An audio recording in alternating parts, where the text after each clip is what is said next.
ദേശീയപാത 85 നേര്യമംഗലം വനമേഖലയിൽ കാട്ടാനകളുടെ സാന്നിധ്യം വർദ്ധിക്കുന്ന സാഹചര്യത്തിൽ വാഹനയാത്രികരുടെ സുരക്ഷയ്ക്കായുള്ള ഇടപെടൽ വേണമെന്ന ആവശ്യം ശക്തം. ദേശീയപാതയിലോ പാതയോർത്തോ കാട്ടാനകളുടെ സാന്നിധ്യമുണ്ടെങ്കിൽ യാത്രക്കാർക്ക് മുന്നറിയിപ്പ് നൽകുവാൻ സൗകര്യമൊരുക്കണമെന്നാണ് ആവശ്യം. വേനൽക്കാലം ആരംഭിച്ചതോടെ കഴിഞ്ഞ ദിവസം പകൽ ദേശീയപാതയോർത്ത് കാട്ടാനയുടെ സാന്നിധ്യമുണ്ടായി.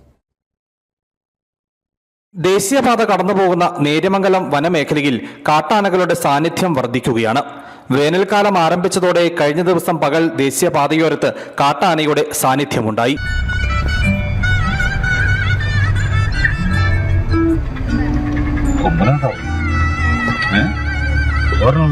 മുൻ വർഷങ്ങളിലും വേനൽക്കാലത്ത് നേര്യമംഗലം വനമേഖലയിൽ ദേശീയപാതയിൽ കാട്ടാനകളുടെ സാന്നിധ്യം വർദ്ധിച്ചിരുന്നു.